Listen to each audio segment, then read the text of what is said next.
Several years ago, I became aware of a rumor that was floating around on the circuit of Sergey Kovalev being badly dropped by Gennady Golovkin in sparring.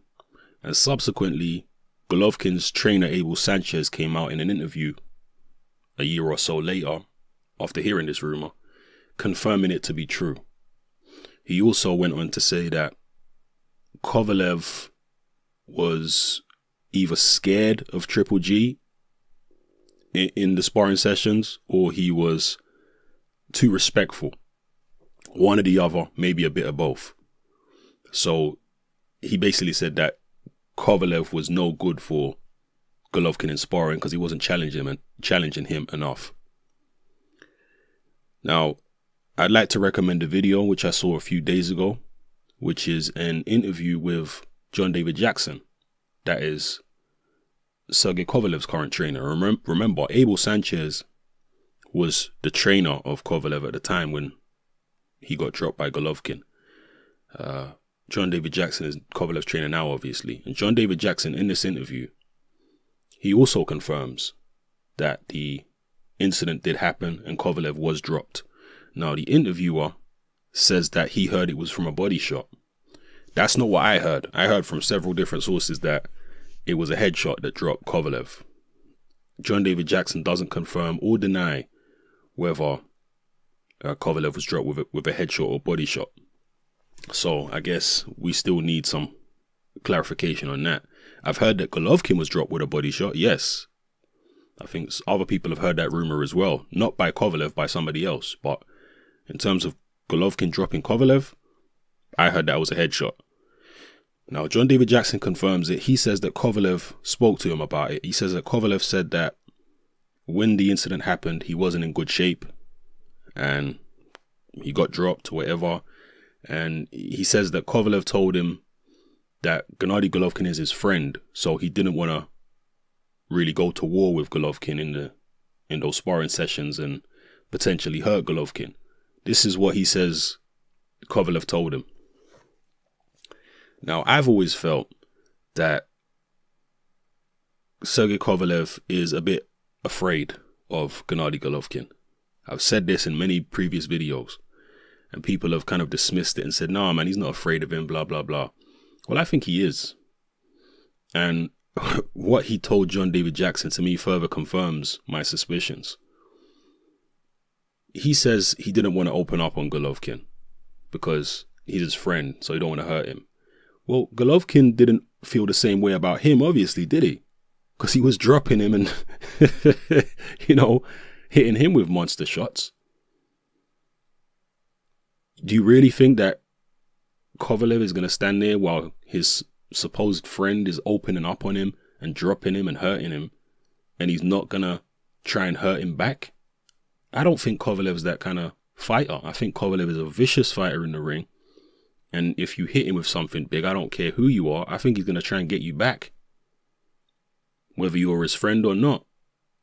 If you're trying to hurt him, he's going to try and hurt you. Unless you're his mom or something, you know. But if you're just a friend who happens to be a fighter as well, I don't buy the idea that he would hold back even though Golovkin's hurting him. No, I just don't buy it. I think Kovalev was intimidated. And the reputation that Golovkin has today in Europe and America, you know, Western Europe and America, this reputation as a killer. He had this reputation already in Eastern Europe and, you know, Kazakhstan, Asia, where Golovkin's from. He had this reputation in the amateurs a long, long time ago. People like Kovalev and all these Eastern European fighters, they knew all about Golovkin long before he turned professional. When we didn't know about him, and I say we, you know, I use that word loosely because there are obviously some people watching this video who would have known about Kovalev in the amateurs.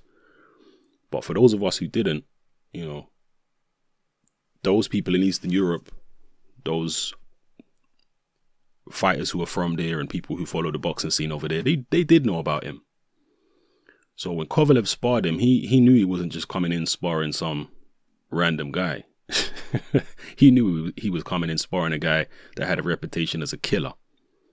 So I think that may have played into it as well. And once he got dropped, he was like, wow, nah. I need to make sure I don't upset Golovkin. If I go easy on him, hopefully he'll go easy on me. There's a phrase they use in boxing, or a term they use in boxing. They say, when a fighter throws, don't hit me punches.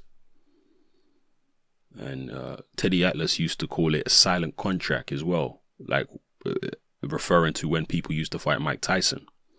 When a lot of opponents fought Tyson, on the inside, they wouldn't throw any punches. They would just lay around and do nothing. Because Tyson was often very inactive on the inside, even in his prime.